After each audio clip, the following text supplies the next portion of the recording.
From Washington, D.C., this is the Muslim News on Muslim Network TV. Assalamu alaikum, I'm Hena Zuberi. First, the headlines. Sign of peace as Ukraine and Russia meet in Turkey. A Muslim Tatar and other negotiators suffer from mysterious sickness. Bangladesh Prime Minister slams U.S. sanctions on its elite force. Taliban ban Voice of America, BBC News shows in Afghanistan. Women's groups amongst dozens recognized at Muslim awards. Riz Ahmed's Oscar win, another first for Hollywood's Muslims. And our top story tonight. Signs of progress are beginning to emerge at peace negotiations between Russia and Ukraine in Turkey. Negotiators met Tuesday in face-to-face talks, although without shaking hands. Turkish President Recep Tayyip Erdogan welcomed the Ukrainian and Russian delegations ahead of the start of the talks. Her iki ülkenin meşru kaygılarını giderecek, uluslararası toplumun muteber kabul edeceği bir çözüme ulaşılması mümkündür. Russia said it plans to scale down operations around the Ukrainian capital, Kiev. A meeting between Russian President Vladimir Putin and Ukrainian President Volodymyr Zelensky could be held once a draft peace agreement is ready. UN Secretary General Antonio Guterres appealed for an immediate humanitarian ceasefire in Ukraine. Meanwhile, U.S. President Joe Biden on Monday defended his remarks that Putin should not remain in power, saying it reflected his own moral outrage, not a policy shift. Ukrainian negotiator Rustam Umerov and Russian billionaire Roman Abramovich suffered from a mysterious sickness after negotiations with Russia. Rustam Umerov, a Muslim Tatar member of the Ukrainian parliament, urged people not to trust unverified information. Ukrainian President Volodymyr Zelensky also met with Abramovich and wasn't affected, they said. On Tuesday, Amnesty International condemned war crimes in Ukraine, likening the situation to the Syrian war. Agnes Callamard, Secretary General of the Global Rights Watchdog, told AFP that what's happening in Ukraine is a repeat of what the world has seen in Syria. She was speaking in Johannesburg, South Africa, at Amnesty's launch of its annual report on the state of human rights in the world. Callamard accused Russia of deliberate attacks on civilian infrastructure and turning humanitarian corridors into death traps. Amnesty's director in Eastern Europe, Marie Struthers, said that researchers in Ukraine had documented the use of the same tactics as in Syria and Chechnya. That includes attacks on civilians and the use of arms prohibited under international law, she said. On Saturday, the Dalai Lama and 16 other Nobel Peace Prize laureates issued an open letter calling for the immediate end of Russia's attack on Ukraine. The group also sought an explicit vow from Russia and NATO forces that nuclear weapons of any kind will not be used as part of this or any other conflict. Other signatories included the International Campaign to Abolish Nuclear Weapons and the American Friends Service Committee. A recent poll found a majority of people in the U.S. are worried that the Ukraine-Russia war has made the use of nuclear weapons more likely. Nearly 9 in 10 people feared the U.S. could be drawn into Russia's war in Ukraine, and 75% are worried America will be targeted in a nuclear attack. Nearly 3/4 of respondents fear the invasion has increased the likelihood of nuclear weapons being used anywhere in the world. The survey was conducted by the Associated Press and the NORC Center for Public Affairs Research. On Monday, Bangladesh's Prime Minister Sheikh Hasina criticized the U.S. government for imposing sanctions on her nation's elite security force and its officials. She called it an outrageous move. In December, the U.S. imposed sanctions on the Rapid Action Battalion, or RAB, for its alleged role in enforced disappearances and extrajudicial killings. Hasina spoke via video link during a ceremony at the RAB's headquarters in the capital, Dhaka. Found in 2004, the Joint Task Force comprises of members of the Bangladeshi Police, Army, Navy, Air Force, and Border Guards. Its mandate is maintaining internal security and gathering intelligence. Hena praised the force for its success in countering militancy, drugs, pirates, and terrorists, and providing humanitarian support during the COVID-19 pandemic. Iran has dismissed an agreement between Gulf neighbors Saudi Arabia and Kuwait to develop an offshore gas field, calling it illegal. Foreign Ministry spokesman Saeed Khatibzadeh said that the Durra Arash gas field is a joint offshore field shared by the three Gulf countries. It is located in the interlocking marine region between Kuwait and Iran. Khatibzadeh said Iran reserves the right to develop and operate the field in coordination with the other two parties. The agreement was inked on Monday by Kuwaiti Oil Minister Mohammed Al Faris and his Saudi counterpart Abdul Aziz bin Salman Al Saud.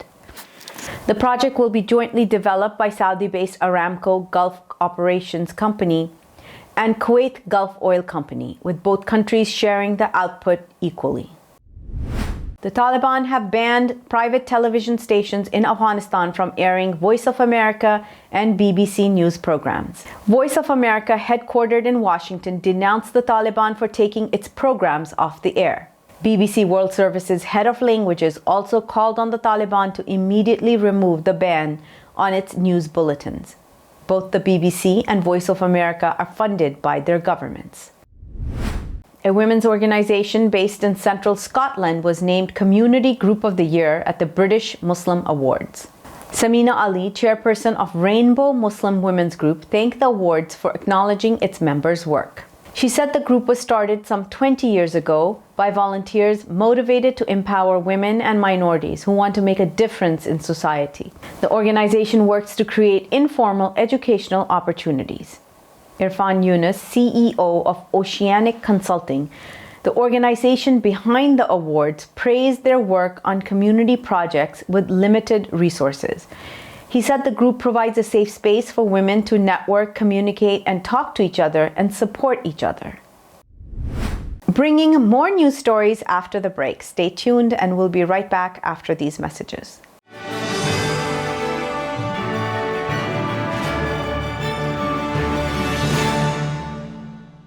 If I could be you, and you could be me for just 1 hour. If we could find a way to get inside each other's minds. Walk a mile in my shoes. Walk a mile in my shoes. Well, before you abuse, criticize, and accuse. Walk a mile in my shoes. There are 16 million children struggling with hunger in America. That's 1 in 5 daughters, sons, neighbors, and classmates who don't know where their next meal is coming from. Yet billions of pounds of good food go to waste every year. It's time we do something about it. Feeding America is a nationwide network of food banks that helps provide meals to millions of kids and families in need. Visit feedingamerica.org to help them feed even more. Together, we can solve hunger. Together, we're feeding America. Mr. Speaker, if I decide to wear a turban, or you decide to wear a cross, or he decides to wear a kippah or a skull cap, or she decides to wear a hijab or a burqa, does that mean that it is open season for right honourable members of this House to make derogatory and divisive remarks about our appearance? For those of us who from a young age have had to endure and face up to being called names such as Towelhead or Taliban, or coming from Bongo land, we can appreciate full well the hurt and pain felt by already vulnerable Muslim women when they are described as looking like bank robbers and letterboxes. So rather than hide behind sham and whitewash investigations, when will the Prime Minister finally apologise for his derogatory and racist remarks?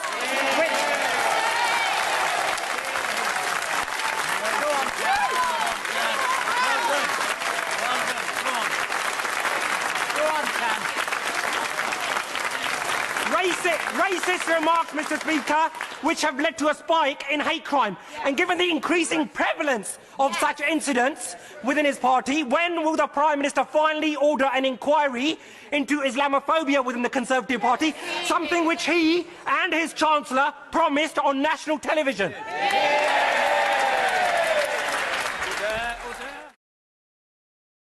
Despite the development of a COVID-19 vaccine, millions around the world will not have access. We need a vaccine that's free and available to everyone, everywhere. It's time for a people's vaccine.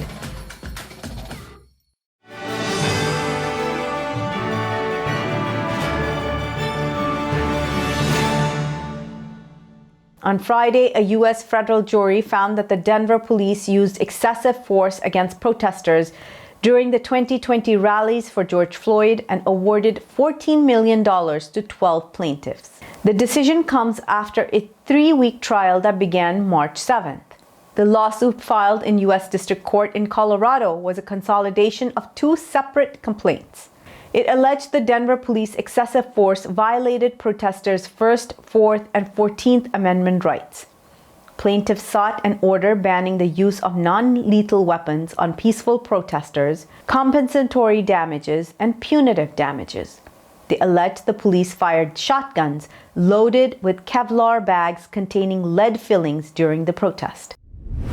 A billboard on Chicago's I-294 shows an illustration of a Muslim woman in hijab with an outstretched arm and closed fist. It is part of a 4-week My Hijab, My Right campaign launched by 3 Chicago area Muslim groups to combat negative stereotypes about Muslim women and hijab.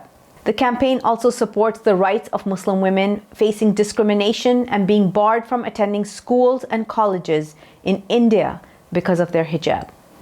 Gain Peace, the Council of Islamic Organizations of Greater Chicago, CIOGC, and the ICNA Council for Social Justice designed the campaign. On Monday, U.S. Senator Bernie Sanders criticized President Joe Biden's $813 billion request for military spending in the next fiscal year as excessive. Sanders said that U.S. already spends more on national security than the next 11 countries combined spend on their national security. Sanders, an independent from Vermont, is the chair of the Senate Budget Committee. He said now it's up to the Congress to review the budget, pass the proposals that make sense, and improve upon it. Biden's military spending request for fiscal year 2023 represents a $31 billion increase over the current level of $782 billion. If approved by Congress, Biden's latest budget would put the U.S. on track to spend more than $8 trillion on its military over the next decade. The Long Goodbye, which features and was co-written by British Muslim actor Riz Ahmed, won the Oscar for Best Live Action Short.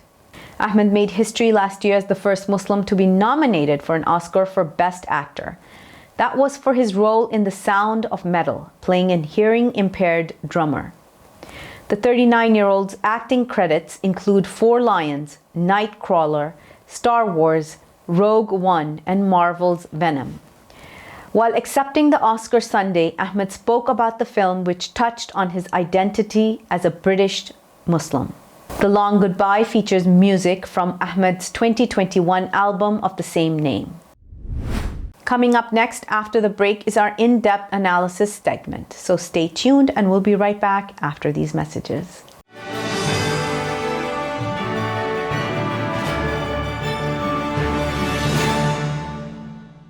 Assalamu alaikum. This is Imam Malik Mujahid in Chicago. Just like you, I was moved by that Allahu Akbar lady.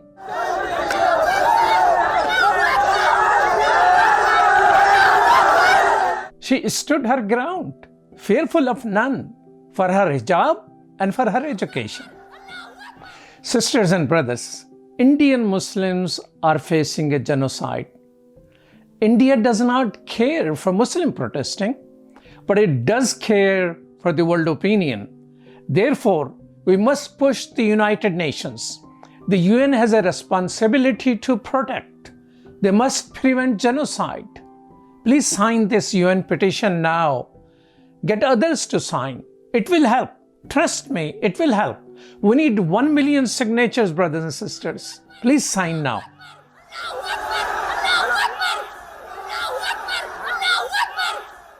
Our fellow Americans. Right now, the COVID-19 vaccines are available to millions of Americans.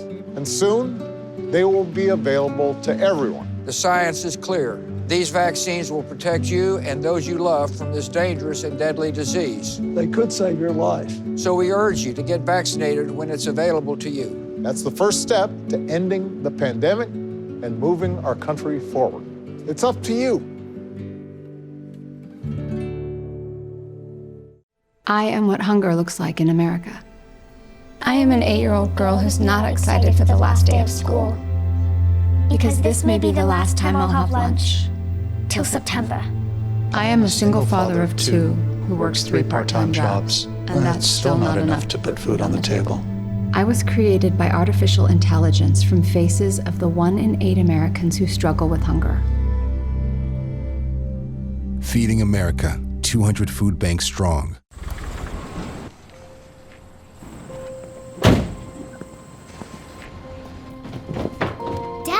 They took over my bedroom. Come on, come on.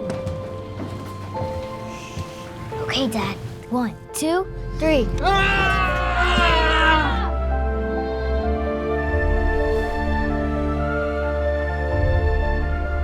Dad!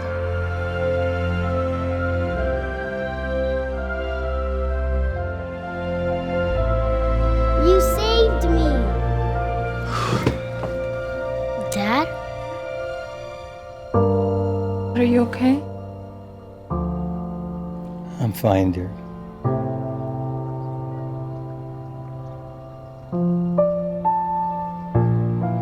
Your hero needs you now, and AARP is here to help. Find the care guides you need at aarp.org/caregiving.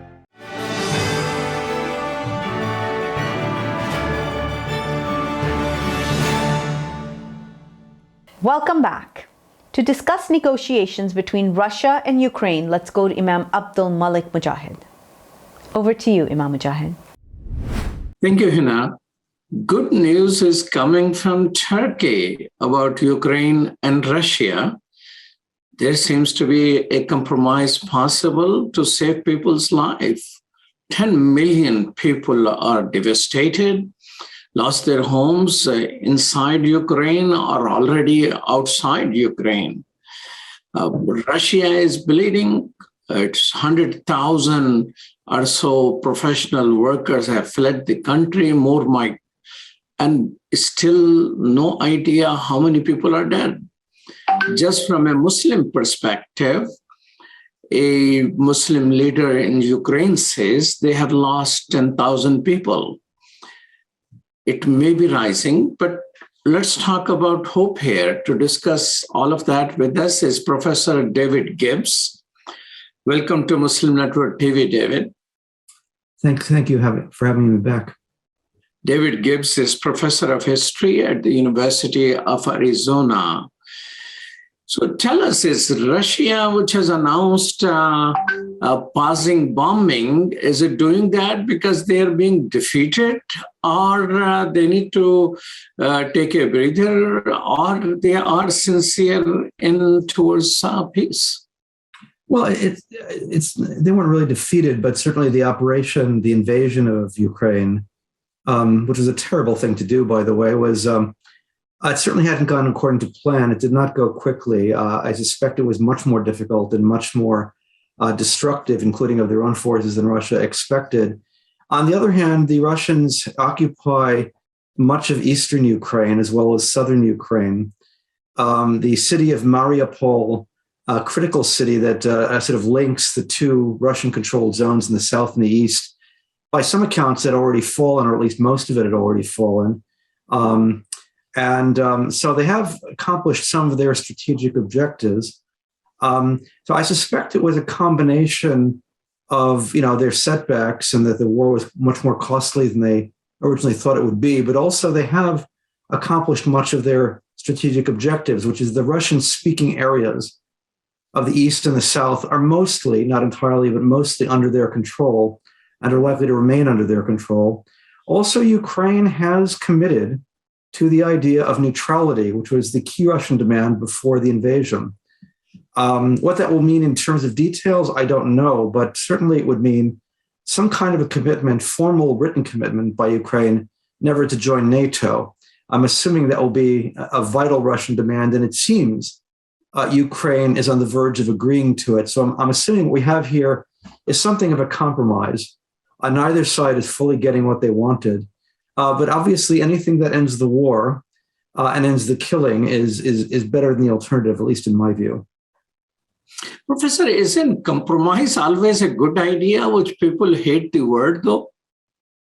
It's certainly, in my view, it's almost always preferable to war. There are only rare occasions where warfare is either justified or desirable. I'm not a pacifist. I can see some exceptions to that. But yes, compromise, certainly in this case, would be far better than what's going on right now. And that very likely would mean the separation, probably permanent separation and partition of Ukraine, and the loss of much of the Russian-speaking zones of the south and the east. It should be noted that many of the Russian speakers in those areas have, at least a sizable number of them, have wanted to separate for a long time. So it's a somewhat complicated issue. Again, nothing justifies the use of invasion as a technique to achieve it, but the idea that all the Ukrainians unanimously support the central government in Kiev, or Kiev, I guess it's now pronounced. My understanding is that's not entirely true. Russian speakers in the East and the South have long been dissatisfied with the status quo in Ukraine. Why then Ukraine did not accept the same type of situation of neutrality and all that, saving lives and devastation to this level? Well, I think it's the big tragedy is I think this war could have been avoided. And it could have been avoided if NATO had not expanded beginning in the 1990s and had not continued to expand again and again. NATO is supposed to be a security organization, but in reality, it generated insecurity because I think NATO expansion is the principal cause of this war. Ukraine is on Russia's borders, and Russians certainly exaggerated the threat that emanated from any kind of NATO presence in Ukraine, but they certainly did feel a threat emanating from the possibility of U.S. bases in Ukraine, just as the U.S. would fear Russian bases in Mexico. And let's not forget the Cuban Missile Crisis in 1962 was about America's fears of having Russian nuclear forces in Cuba off America's coastline. And I think all of these fears are exaggerated. I think even in the case of Cuba, the Russian missiles posed far less of a threat to American security than American officials claimed they did. But a lot of this involves sometimes irrational fears and exaggerated fears. And it was very foolish of NATO to try and stoke Russian fears in the way they were doing. And frankly, very foolish and naive of the Ukrainian government to engage with those kinds of activities and to try and court NATO membership. I think they'd have been much better off for their own sake if they hadn't done that. But again, that is not a justification for invasion. War is only justified for purely defensive purposes, and that was not the case here. So, though Russia bears most of the blame for the war, as I would see it, the United States, NATO, and to some extent the Ukrainian government is not altogether without blame either. How it is that Turkey is playing such an extraordinary role between Ukraine and Russia in terms of negotiation, President Erdogan welcoming them? Why both sides are trusting Turkey in matter of their peace negotiations? Well, they obviously had both relations with good relations with both sides, including military relations. Before the invasion, the Turkish government had purchased Russian air defense systems, despite protests from other NATO governments. Turkey, of course, is a NATO member. So on the one hand, it's a NATO member. On the other hand, it was purchasing Russian air defense systems for its own military. And it was also selling military drones to the Ukrainian government. So it has good military relations with all sides here. And I guess that made it something of an honest broker, or at least as close as one can come to an honest broker.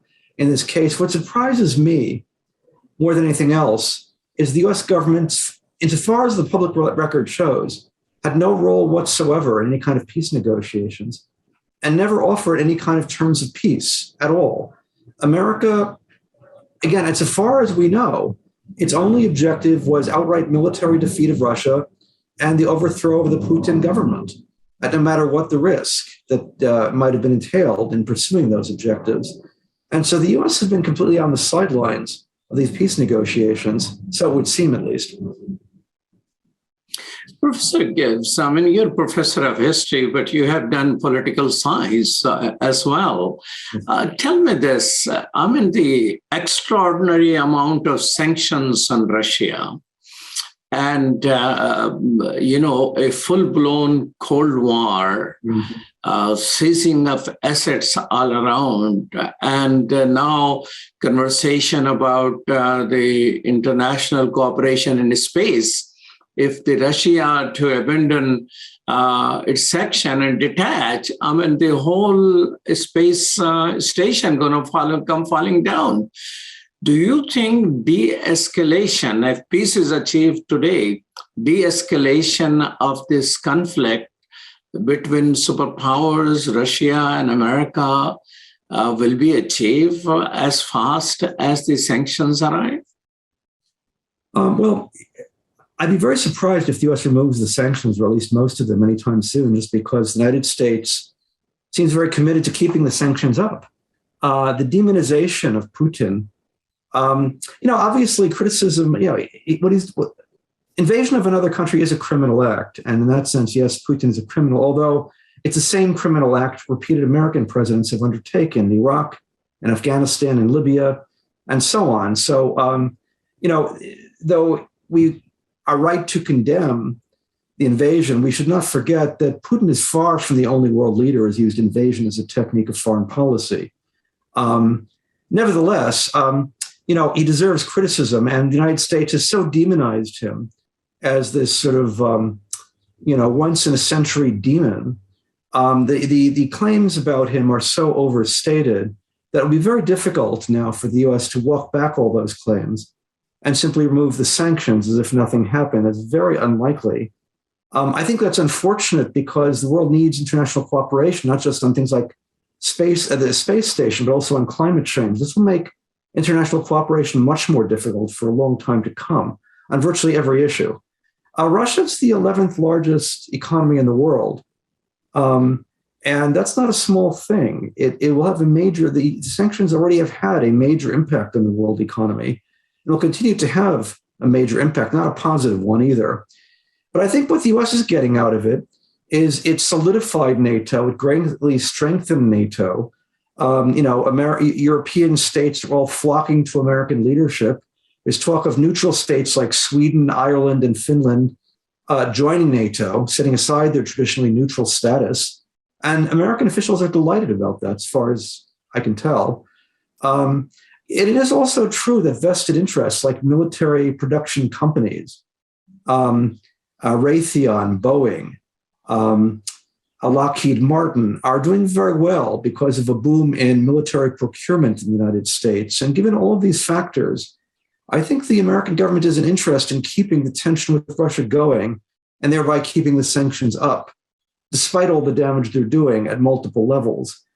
Including living standards in the United States and Europe, which will be affected by this as well. But American officials seem to have already made the decision that is worth the price.